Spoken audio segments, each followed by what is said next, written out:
Nothing hurts my eyes and ears more than a stock exhaust on a nice new Harley-Davidson. And I think before you even put gas in your Harley for the first time, you better be pulling this thing off the bike, because life is too short to ride a quiet, stock-piped Harley. So today, we are going to be installing a 2-in-1 exhaust on this 2024 Harley-Davidson Street Glide. This process is going to look pretty similar between all the touring bikes and will look pretty similar depending on the 2-in-1 exhaust you're choosing, but for this video specifically, we'll be doing the SP Concepts Big Bore 2-in-1 exhaust. Why would you go to replace your exhaust? It'll make the bike sound so much better, it'll open up the bike to breathe more, and it'll open up some further performance upgrades that you can do down the line. Now we'll link all the tools in the description of this video that you'll need to get this done, but we're going to get started with our first step, which is removing the side bags from this motorcycle. So to start removing our stock exhaust, I like to break it out into sections, and I'm going to start with the left side since we won't be reusing anything on the left side for a 2-in-1 exhaust. We're going to start with the left muffler, which you're going to need a 1/2-inch socket and a 9/16-inch socket to remove. When you go to shimmy this off, it will take some work. There is not much clearance up and down, so I suggest just shimmying side to side to free up the pipe to get it sliding off. Also, if you want to make some extra room, you can take out that top metal bracket that we unhooked the 1/2-inch bolts from. Next, we're going to remove the cross pipe. And to do that, we need to access a single bolt in the middle of the bike, which is a 9/16, undo that, which will unhook our bracket, and then go to the clamp up to the side of the cross pipe on the right side and loosen that one up. From there, we can just shimmy it off like we did our muffler. Once we get to the right side of the bike, I actually like to go and remove the right floorboard first, since I know where it's going to need to come off, and I'll just have it done and out of the way as we work our way up there. That will be with a 5/16-inch Allen. We're going to go ahead and remove the right rear muffler, which is going to be exactly the same as we did on the left, except this one is called out as a 5/8-inch socket on the clamp bolt. But I found that a 5/8 was just a bit too big, and a 9/16 won't actually fit on there. So the best fitting socket was a 15mm, strangely enough, but just to prevent stripping, we wound up going with a 15mm. Now we're going to get all sorts of handprints all over this thing. Nice and slow at the end. Whip. I also like to take all the components that go with the mounting of the mufflers and screw them back into place so that they're always with the part should I decide to put it back on the bike or if I want to sell it later on. Save your stuff. Now we're going to remove the heat shields, and this is either going to be a flathead screwdriver or I prefer using a 5/16 socket. Sometimes some of these will be easier to get with a little extender on your ratchet, and sometimes it'll be easier just to do it without an extension. So whatever per bolt makes sense to you, go ahead and do that. So we have removed pretty much everything that we need to get our exhaust physically off of this bike. But there are a few things left that we have to do. The first being is you noticed I took this side cover off earlier. This is giving us access to our plugs for our O2 sensors. Now these are important because we're going to have to unhook them, and these plugs actually lead wires all the way up to what you'll see here in the back of this pipe, and there's another one located down here, and they are specific to each header, this black one being for the rear and the lighter gray being up front. Important to remember for later, but they're different lengths, so it's pretty easy to tell. Longer one travels a further distance. Last thing to mention here is that we have actually removed this pipe from this bike before, so there are some zip ties when you go into your bike for the first time that'll be routing these wires around that you'll have to cut. They're already cut because we've removed this, but what we're going to do is unplug this, reroute the wires so that they're free and ready to remove with the pipe when we go to pull it. Next, you'll notice that I removed the hardware from this clamp down here, but the clamp didn't go anywhere. That's okay. As soon as this comes free and we start lifting, this will free itself up. The only thing left to do to remove these pipes from the bike is remove 4 flange nuts. They are located right up at the head here, and 3 of the 4 are pretty easy to access with a standard socket. They're going to be a 1/2-inch, but the last one, which is located right up front here, you cannot fit a socket in here. I know some people have used swivel sockets if they're small enough and you can sneak it in there and get that done. I don't have one of those in a small enough size. So what we're gonna do is take this radiator slash cable guard off, and it's gonna give us the space to sneak a 1/2-inch standard wrench in here and get this last one loose. So an important thing to note before going to remove these flange nuts is that this bike is pretty new, so I'm not worried about them coming off pretty easily. But if you have an older bike, and especially one that's been beat on, I would highly recommend hitting it with some PB Blaster before you go to attempt it, because there is a possibility that this nut could have seized to the bolt, which is in the head itself. If the nut pulls the bolt out of the head, that's not a huge deal. What's a big problem is if you snap the bolt itself trying to remove it from it being seized, because then you're gonna have to weld something on to extract it, and it becomes a huge headache.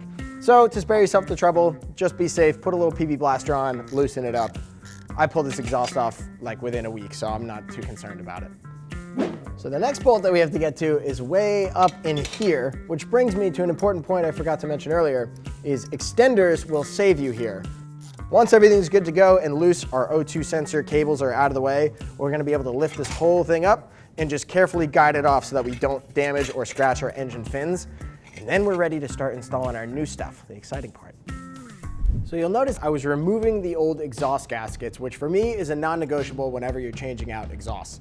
So I have 2 new fresh ones for our new pipe. But from here, what we're gonna do is take our old flanges off of our pipe to reuse on our new one. And to do that, we're gonna have to remove the retaining clips. This is more optional, and if you have a newer bike, you should be okay reusing the retaining clips, but they're cheap enough where I like to replace them every time I do it anyway. Once we get our old flanges off, we are then going to take our OEM O2 sensors, since we plan on reusing them for this pipe. Oddly enough, to get the O2 sensors off, it is a 17mm wrench. So now that everything is off our stock exhaust, what we're gonna do from here is prep our new headers to go onto the bike. Now there are a few things to discuss before we get into this. First off being that this specific black onyx finish on this pipe is incredibly prone to scratching. So to prevent as much scratching as possible, I'm gonna protect the outside of the pipe where I'm gonna be working with some painter's tape, and that should help out to prevent scratching. Next, we are going to be reusing our stock narrowband O2 sensors. These pipes are fitted to accommodate the wideband O2 sensors. So to accommodate, they also provide an adapter with a crush washer, which we are gonna get installed on here first. We are gonna put some anti-seize because this is gonna go through quite a bit of a heat cycle. That's going to be a 22mm wrench. There are 2 different length O2 sensor wires, as you might have seen pulling off the pipe, and these are specific to the header that they go on. So you have to make sure they go on the right one. Easy way to determine which one goes where is the shorter wire is going to go to the back pipe since it has less distance to travel, and the longer wire goes up to the front header. Lastly, an important thing to note as far as getting flanges on the new headers goes is these are directional. So you'll notice there is a little bit of a cutout on one side and the other side is flat. This cutout here, this indent, is actually to house this retaining clip. So this faces towards the motor, and as you go to put them on your header, the flat side is going to be what scoops in and onto the header. For getting the retaining rings on, there are a few ways that you can do this. I think the easiest way is take a pair of pliers and just really pull over the lip that you need. Before we go to get the muffler onto the bike, it's nice to have these clips slid over onto their bracket for the muffler. When you do go to slide them on, make sure the threading area is facing in towards the muffler so that when you put the bolts onto your bracket, they are facing the right direction so the bolt can thread into place. Lastly, before we go and start getting our pipe onto the bike, we need to replace our exhaust gaskets that I took out earlier with a pick. You saw the ones I pulled out earlier were all deformed, both from heat cycles and getting the old exhaust on and off. Everything is prepped as far as our new pipe goes, so we're ready to start putting it on the bike. And there's a specific order we're gonna do this in. Starting with the headers. We're gonna get the headers put up and loosely tight with the flanges and their nut down. You can do either header first, doesn't matter. We're gonna get the 2 headers on loosely, get the O2 sensor wires routed back to where they're going. Then there's actually a bracket that comes with our exhaust, which is going to be what holds the muffler and the weight of the back of the pipe to the bike. There's only one place this can go if you look at it. There's no instructions included with this, but if you hold it up, it just perfectly matches to these transmission cover bolts. Those are a 1/4 inch Allen, so we're gonna take those off. Important to know when putting this on, we are replacing the OEM hardware that came out of this cover here. SP gives us new hardware to accommodate for the extra distance needed to get this bracket on there. I'm gonna put them on hand tight right now, but when I do go to finally tighten them down, make sure to use your service manual to get your torque spec. I'm also gonna blue Loctite these. Lastly, these are not the Allen that we just used. These are switching to a 1/2 inch socket. Whole system is gonna go together hand tight, make sure it's sitting where it wants to. Like, we can move this quite a bit, and it's important to be able to do that because getting this bracket lined up with the muffler in the back here is going to be the trickiest part of this whole thing.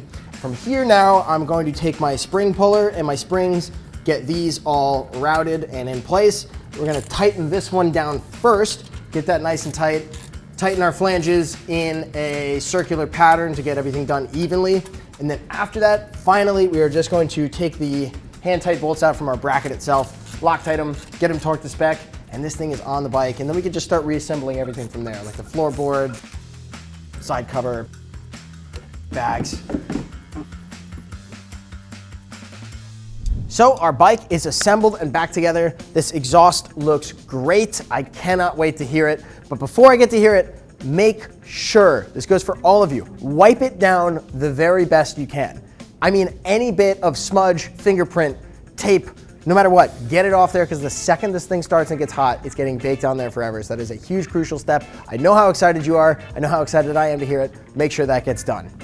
All in all, this probably could take you about an hour or so if you are familiar and have done exhaust before. If this is your first time taking on this job, I would give yourself 2 to 3 hours. Just make sure it goes smoothly, do it well, don't wrestle with it. Pretty easy job. Honestly, I think almost anybody could do this. I think anybody that owns a Harley should do this. Once again, I can't wait to hear it. But if you have any further questions or you just want to find out some more about how exhausts go on these bikes, what other options there are for you, go ahead and click the link, which will bring you to our product detail page. You can see what other riders are saying about the SP Concepts big bore exhaust or other 2-in-1 exhausts for big M8 baggers. If you have any further questions, go ahead and give our customer service team a call.